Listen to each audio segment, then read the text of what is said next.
여러분 안녕하십니까. 온라인 교육기관에서 가스기사 실기 과목을 강의하고 있는 허판효라고 합니다.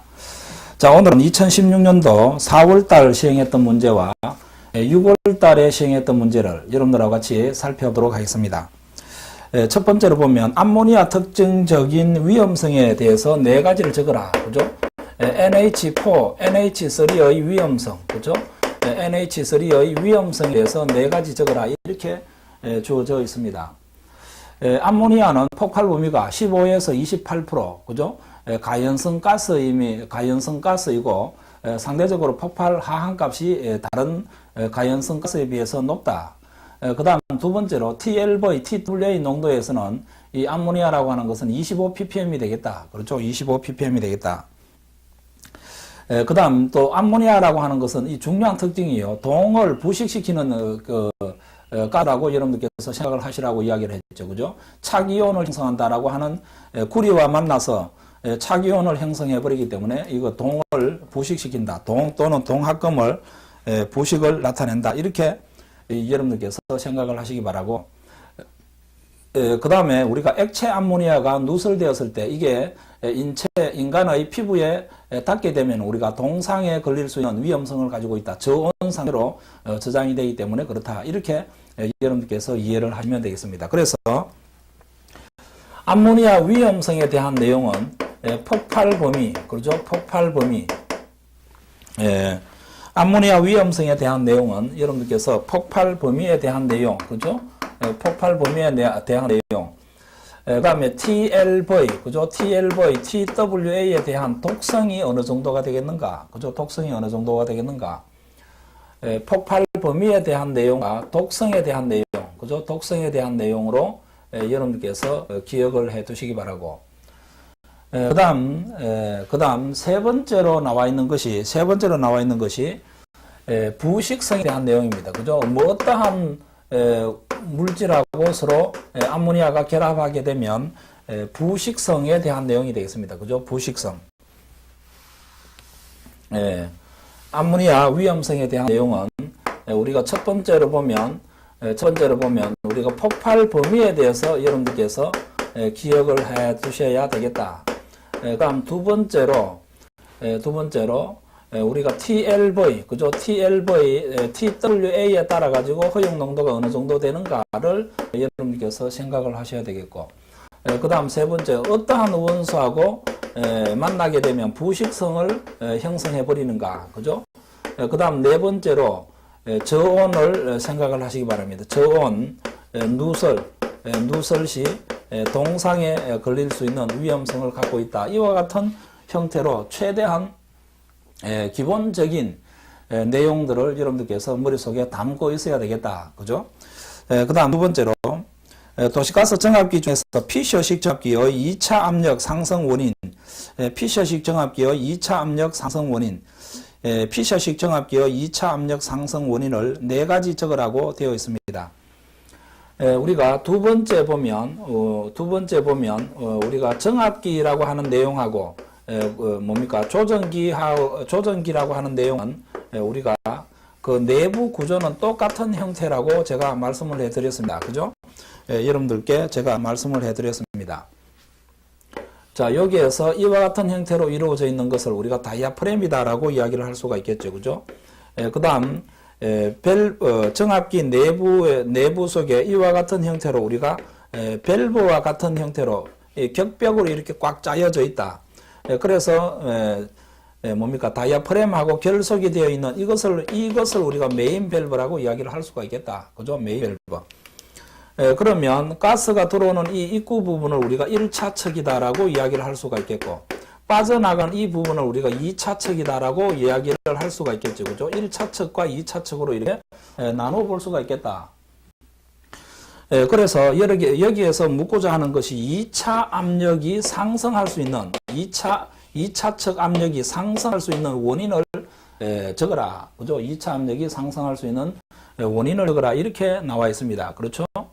1차 척에서 가스가 계속 유입이 되고 있다라고 하면 2차 척의 압력이 상승하는 경우라고 보시면 되겠죠. 그래서 메인 밸브 이 주변에 무엇이 끼어 있단 말입니까? 메인 밸브 이 주변에 먼지, 그죠? 먼지라든지 이물질이 끼어져 있으면 메인 밸브가 꽉 닫힐 수가 없겠죠. 그래서 첫 번째로 메인 밸브에 이것을 우리가 메인 밸브라고 이야기합니다. 그죠? 메인 밸브에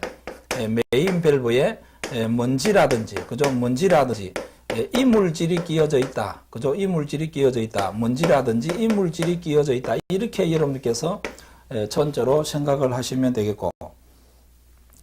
자, 그 다음 메인 밸브가 폐쇄가 되어 있지 않다. 메인 밸브. 이것도 메인 밸브가 폐쇄가 되지 않는다. 그죠? 폐쇄가 되지 않는다라고 하면, 이것은 메인 밸브가 이렇게 꽉 닫혀져 있어야 되는데, 폐쇄가 되지 않는다. 이 말이지 않습니까? 그죠? 폐쇄가 되지 않으면 1차측에서 우리가 가스가 이쪽으로 유입이 될 수가 있겠다. 이렇게 여러분들께서 생각을 하시면 되겠죠.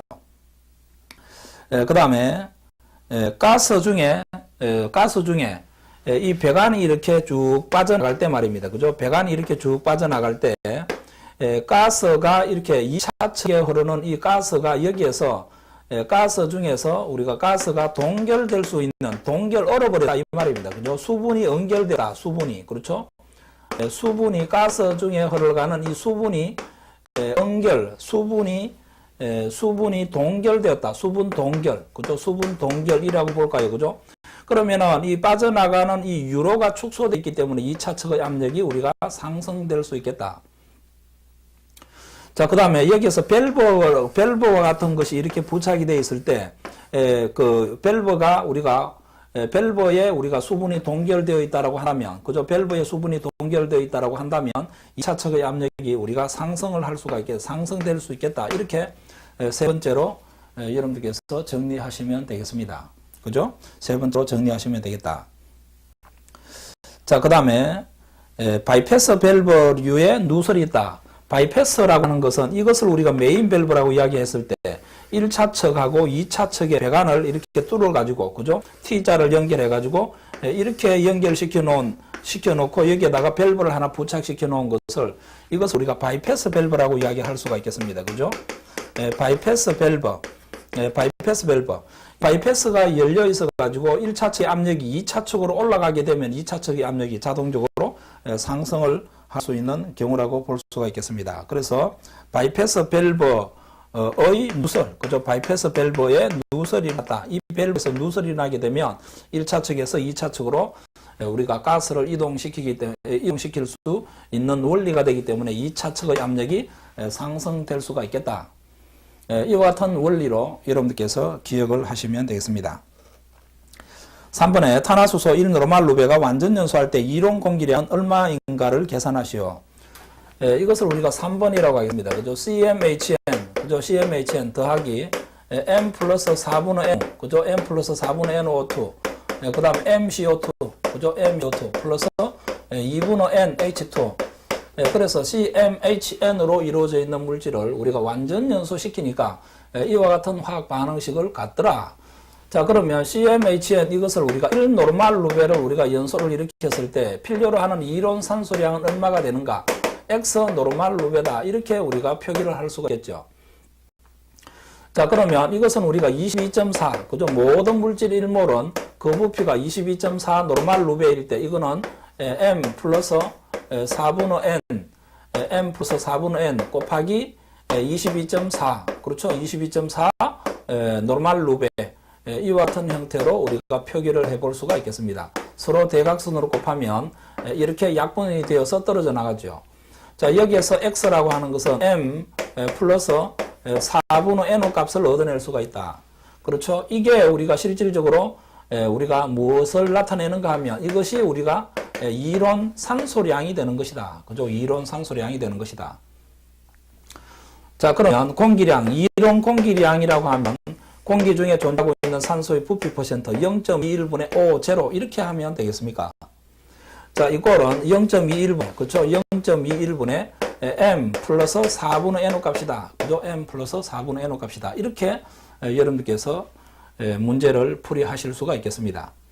이것을 우리가 M 1 나누기 0.21 하게 되면 얼마가 나오는가 하면 1 나누기 0.21, 그죠? 1 나누기 0.21 하게 되면